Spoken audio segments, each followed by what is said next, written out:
everybody. We were supposed to do a video today with Ross and the Volvo that he just bought because he is back in town, but it rained all day today, and I couldn't get a hold of him because my phone broke. However, I am recording from a phone, and as you can see, there's no pink dots on the screen because this is a Galaxy S6 that I actually got off of a guy. It's a Sprint phone, so I'm working on getting it SIM unlocked, GSM unlocked, so I can run it with my carrier. But at any rate, new phone, no more pink dots, so you guys can be happy about that. And I just wanted to give you guys a little update and do a small update video. And the first thing I wanted to address was this bad boy right here. A lot of people have been wondering what we're doing with the Volvo and when we're going to do it. And we are going to swap this motor into the Volvo after we are finished boosting the Honda, because we need the garage space to bring the motor in. We're going to throw this boy up on a stand, go pull out the other one, and it's not going to be as straightforward as just pulling the motor out and swapping it. We're actually going to have to strip this thing down to the long block because we have to adjust all the brackets, move all the belts from the old one, because this is a motor out of a 740. You can see the head-mounted distributor there, and it is a different injection system. My car is Bosch, and this one is the Rex Regina motor. So we're going to have to basically pull every single thing off my motor, and I'll put it all on this and get rid of the head-mounted distributor, and then we're going to have to run the intermediate shaft from my old engine or get another one so we can block mount the distributor as it is on a 240, because it won't clear the firewall with the head mounted distributor on there. So what I'd love to do is build this motor boosted before we put it back in the Volvo, because it almost doesn't make sense not to, but I don't have the money. The plan initially was for me to buy that blue Volvo, and then it was going to be everyone buys the blue Volvo. And once we actually took a look at it, I was like, no, it's not worth buying just to tear it apart, because it doesn't even look like it's that bad. So Ross bought it, hoping he can get it running. So we'll have to go see tomorrow, most likely, when we actually get to hang out with Ross and work on the Volvo. So there's your update on my Volvo. That motor's going in it after the Honda's out of the garage. If I come into...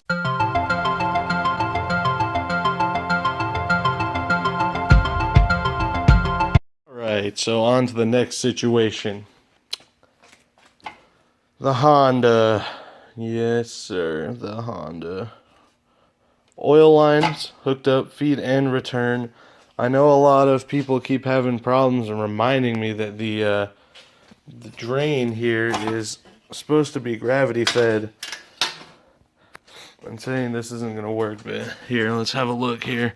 I don't know if you guys are too familiar with how gravity works, but the oil is going to come down here, and see how this line's at an angle. It's going to travel down with gravity.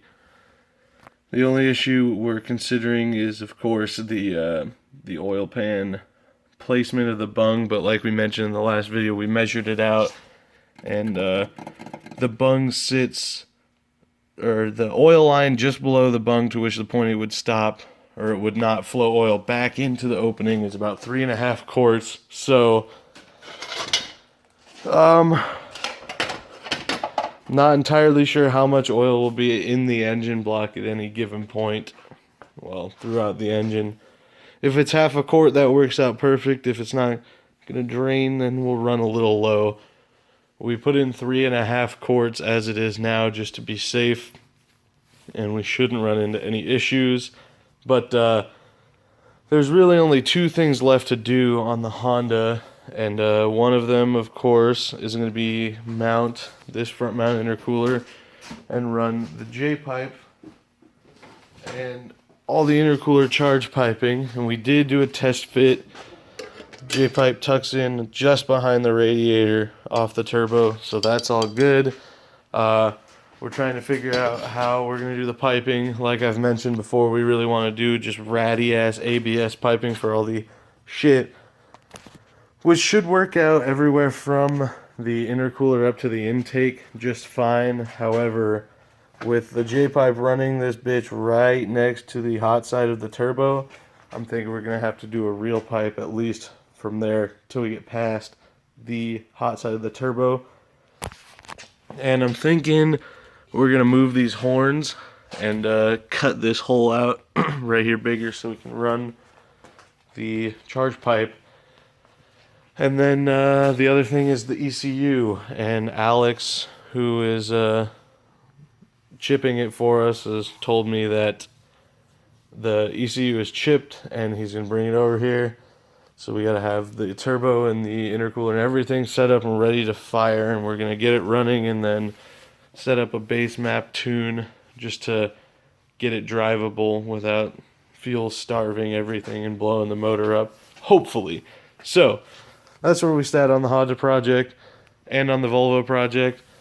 And then a few people have asked me about the Rabbit. My goal is just to have the Rabbit painted by Formfest, which is a car show here in Idaho.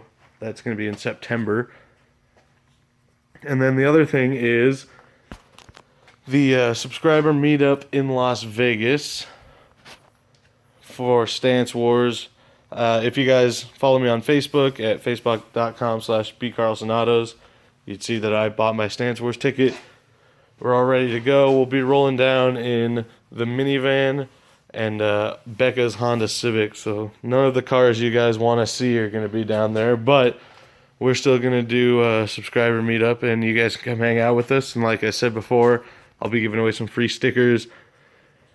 I believe I said the first 10 to ask me get a Curse Forever sticker, and then I think I said 10 others. I'll have to look at that video, or someone can remind me in the comments. And yeah, so actively right now we're just looking for a spot to do the meetup. We'll be leaving for Las Vegas at about 5 in the morning on Thursday the 31st, I believe. If that correlates, Thursday is the 31st. That's the day we're leaving. The Thursday before Stance Wars. We'll make it that easy. And one last thing, we're almost to 15,000 subscribers. I don't know if you guys saw, but when we hit 20K, I'm going to give away this HID kit for Hondas. At least CB7s I know it'll fit on. And anything else that has the stock or the headlight connector like the CB7, I assume Civics of the same era do as well. But yeah. Thank you guys very much for watching. Sorry there's not a real exciting video today, but there will be one on our next upload. And I'm trying to do uploads every other day and release them at midnight. So, thank you guys for watching.